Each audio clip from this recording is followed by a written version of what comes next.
Hi, this is my review of the new Coldplay album, Moon Music.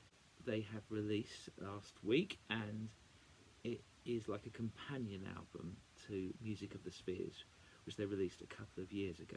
And they've been doing a Music of the Spheres tour for 3 years. So it's like they haven't really had a gap. They're still on the same tour, and they've now become added Moon Music to it.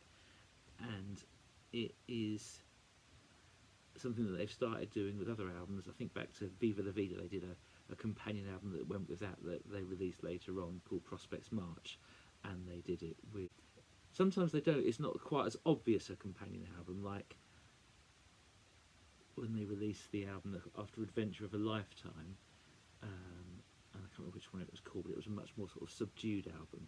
But nonetheless, this is definitely really obviously a companion album that has been released. So here is what I think of it, and I am a fan, of course, of Coldplay, so I am a little bit biased, but we'll start off with track one, Moon Music, and the title track. I would say it is something I like. The lyrics are good.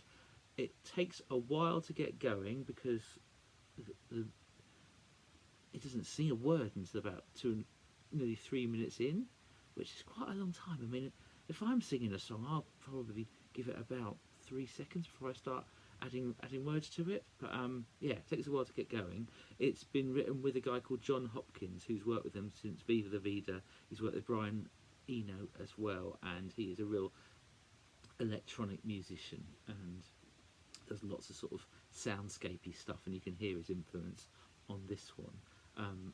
Yeah, nice. Doesn't seem to have a chorus. It's a bit like half a song and more of an instrumental, just sort of building up those, like I say, in a soundscape thing. So that is track one. But track two, bang, best song on the album, Feels Like I'm Falling in Love. 10 out of 10 track. It's been a single. I hadn't listened to it too much consciously because I wanted to wait till I got to the album, but now I have got it as part of the album. I just think it's brilliant. I really love it. So it Feels Like I'm Falling in Love.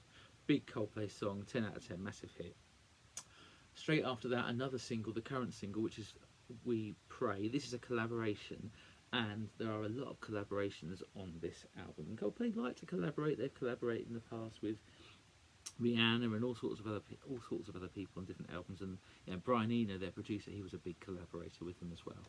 There's about 3 or 4 different people listed as collaborators on We Pray. Yeah, and it's okay. I'm talking about collaborations. The actual album, when I look for it, it doesn't even come up as a Coldplay album. It comes up as a various artists album, like it's like now 126 or something. But yeah, it's We Pray is there.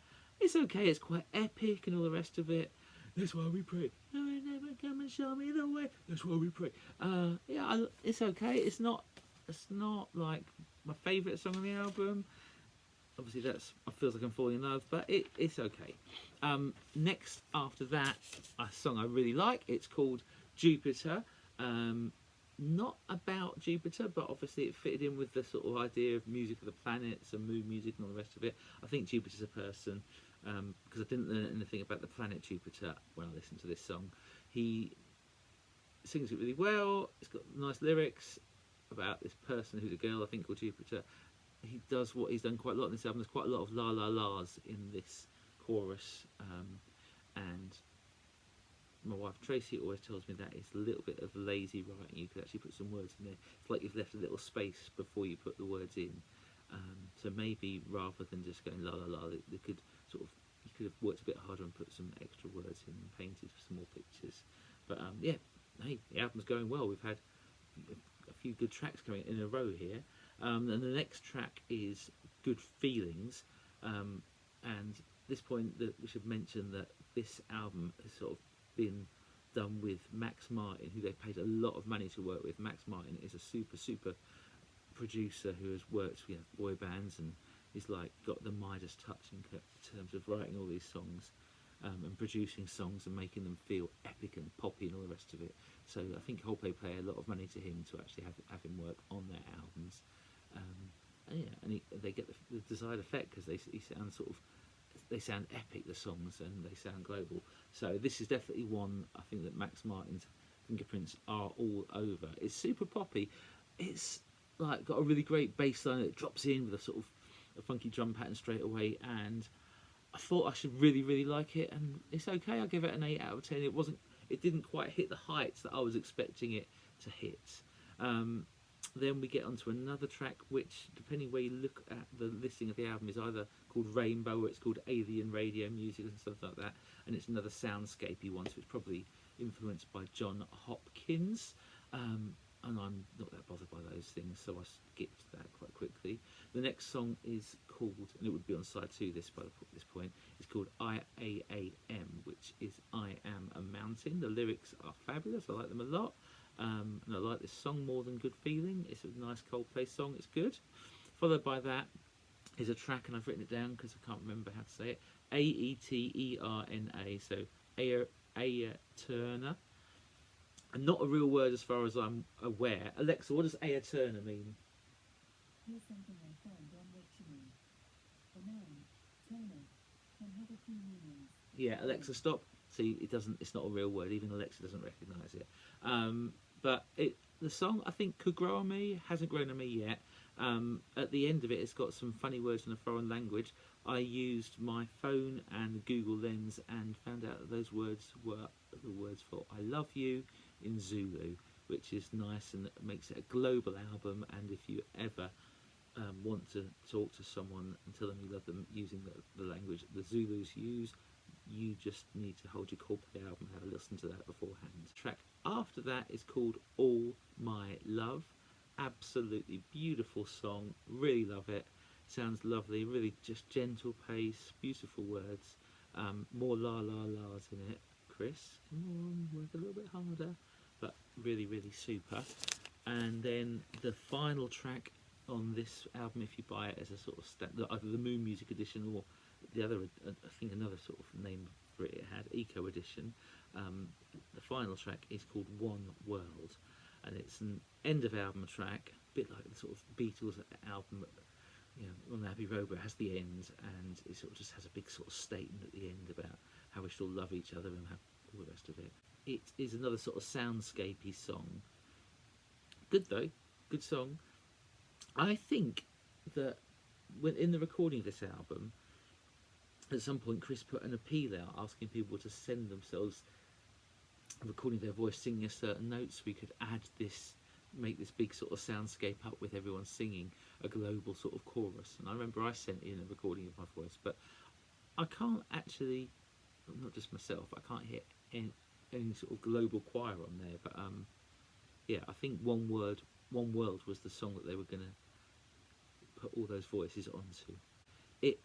That's it. That's the final song on the album. So it's listed as a 10-track album. I would say that if you take out the sort of soundscapey instrumental ones, that would make it 8.5 songs. Just about an album, but I can't help feeling that they could have just merged Music of the Spheres and Moon Music and made it into a classic Coldplay album, without having to do the sort of soundscapey bits in between.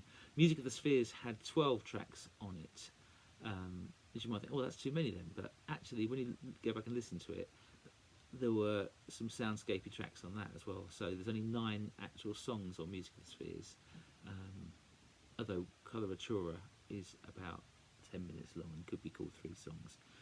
The other thing I thought about afterwards was Chris, well, I don't know whether it was recorded at the same time as Music of the Spheres or whether it was recorded later on. I think some of it must have been recorded later on, but I bet it was all preconceived at the same time and some of the songs were held back. But Chris has said that they're only going to do 12 albums, and I think this is the 10th Coldplay album, so that means they've only got 2 albums left to go. And he said, you know, the quality of a song to get on an album these days has got to be, you know, just through the roof.